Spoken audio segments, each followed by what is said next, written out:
So the next thing to talk about is recording a progress review.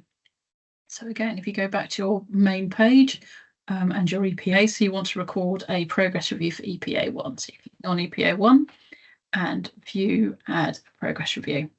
So it says here, so progress reviews are records of conversations between a graduate and VetGDP advisor on an individual EPA topic. Either party can begin the progress review and both can edit it, but the graduate should take ownership of the review. So we're going to add a progress review. So you can use the recording function. Again, you've got 5 minutes and you need to remember to save it before you click off the page.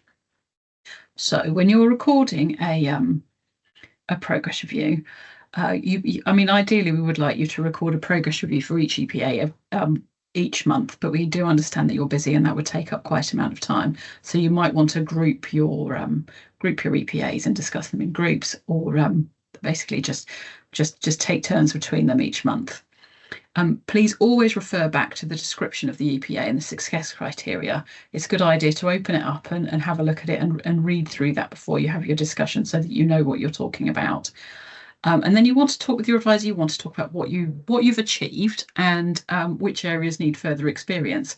Look at the activities and reflections in your portfolio and your progress reviews from previous months, and you can talk about ones that you haven't recorded as well. And you really want to think about, the evidence that's there and how far that you've come, and what other things that you might want to think about. So yes, so talk about your cases in terms of how far you've come, compare the case against a previous one, and perhaps talk about transfer of knowledge. So how you've used the knowledge that you've learnt in a previous case for another case, and the things which evidence your progress. Do talk about the range of cases that you've covered since your previous review, including the more basic ones, as these are learning opportunities as well. And we do want to see that you've progressed and you can and you do have that wide range of experience. Review what you've discussed at your last progress review and what has changed and what haven't. And then there is the reflection section, and this is for the graduate, so that they can reflect on the feedback that they've been given and how they feel about that and how they will use that to enhance their experience. The section at the bottom is for goals. So these should be SMART goals, so specific, measurable, achievable, relevant, and time-bound goals. Small and achievable things to achieve. Look again at the EPA description and the success criteria, and make sure that these goals are relevant, and make sure that you do look at them at your next progress review to see that they've been achieved. And do put in here how you are going to achieve these goals as well. And then make sure that there's evidence that you have done so. So the sliding scales at the bottom, these are intended to be a conversation starter for you and your VetGDP advisor. We often find that graduates undersell themselves, and you might find that your VetGDP advisor has more confidence in you than you do. So you would talk about clinical different sorts of clinical presentations. So you just click and drag, and if you've seen an awful lot of clinical presentations, you would be over this side, and if you're still only basically doing vaccinations, then you would be this side. Species, agreeably, some people will see very few different species depending on what role they're in, and others will see lots. But relative for your work, if you've had experience of exotics and small furries and all that sort of thing, then you can move it right the way over. If you're currently just on sort of cats and dogs and that's all, then you would leave it over that side. Case complexity. So if you started to see more complex cases, then you'll be moving over, and if you haven't, it's still your first month or two, then that's fine. You would leave it over here. Experience of different levels of client cooperation. Again, here, some clients can be very difficult and other clients are easy. And we want to see in your portfolio that you've had a real depth and breadth of experience across the board. And the same would be true for animal cooperation. These should stay in the same place for your next progress review. So you'll be able to see how you're progressing across. And then you save. Be there. You can, if you want to change your mind or go back and change something, then you can edit and go back in and make changes to that. Just remember to save it again. So once your EPAs have been accepted, this is what they will look like.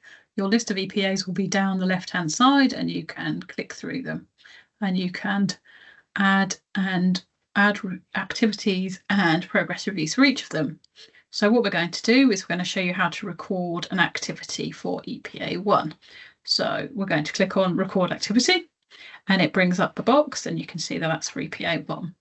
So the name of the activity, so it's a good idea to call it something useful so that you can remember what it is, and so that your advisor and the peer reviewer will know something about it. So let's call it puppy vaccination, and the date you completed it. So you click on the date, you can backdate them as far as you like, or it brings up the today's date for you. So you will then add in your activity description. So when doing this, you want to think about what you put in it. So so do make sure that what you're putting in is clear and concise, and it's evidence demonstrating that the requirements of the particular EPA that you're in this example, it's EPA 1, gather a history. Do add in the signalments, so that we know what you're talking about, and a description of the issue and or the procedure appropriate to the EPA. And then, talk about what happened when you saw the animal. Do include justifications for why you made the decisions. Do talk through your thought processes and your considerations. Some people prefer to put that bit into their reflection section. Others prefer to have it into the activity. Both are fine. Do mention if you're working independently or if you were supported by a colleague, if it's appropriate, and any appropriate information that you feel you should include in there. So you simply just click into the box and type into it. So activity example. Okay, there are then questions underneath. So was this activity observed by your VetGDP advisor? Yes, it was. You can undo if you click in the wrong box and then click again. Did you receive guidance or support for this activity? Yes, you did. Click on next. There's some more questions. What's the type of clinical presentation? Chronic. What's the type of case complexity? Low. Type of species involved in the activity. So we're going to put dog. Degree of client cooperation. It just clicked on that for me, so I'm going to undo it and put it to moderate. Degree of animal cooperation, moderate as well, and then save. And then you can go straight into to add your reflection, or you can go back to the main page if you've kind of go away from it, you want to add your reflection later. And then if you click on reflect, this shows you all the activities that you haven't yet reflected on. So this is the only one that is outstanding in your portfolio at the moment. These buttons over here, if you hover over them, it tells you what they mean. So the I means that you were observed because you clicked that when you entered your activity, and it means this one means that you received guidance. So click on it again. So you have 3 options for adding in your reflections. So the first one is guided, and it asks you different questions. So what areas did you find challenging? So they want more than I found this challenging. They're really looking for the whys. What have you learned from this situation? It's often the case that you learn more from cases that were a lot more challenging rather than the easy ones. And we really are very keen to see the full range. We don't want you to just put in your best cases where everything worked out really well. This is all about showing your learning. So we really want to see everything that's there. So which areas did you find challenging? Why did you find it challenging? Did you receive any feedback? Was that feedback useful? Did you agree with the feedback? If you found it challenging, how did you cope with it at the time? What sort of things would you do differently next time? What did you learn from this? And then the areas you completed well. Why did they go well? What experience were you drawing on that made them go well that time? Which areas need further development and goals identified? It's always a good idea to put in SMART goals. So if I can remember, it is specific, measurable, achievable, realistic, and time bounds. So for individual cases like these, they're likely to be small goals that you want to achieve. And the key really is you want to put in what your goal is and how you are going to achieve it. And then you will want to come back to this in the progress review and actually look to see that you have achieved those goals and how that was done, and make sure that there is then evidence in your portfolio that you have achieved this. And then there's any additional comments that you want to use. The other options are free reflection. Some people don't want the questions; they just want to be able to think about it and put down their thoughts as they come and reflect in a free way, which is absolutely fine. And other people would rather do a recording for their feedback so that they can just think out loud. So to do that, it's very simple. You click on Start Your Recording. And this is my recording. This is a test for the demonstration. And stop recording, and you can play that back.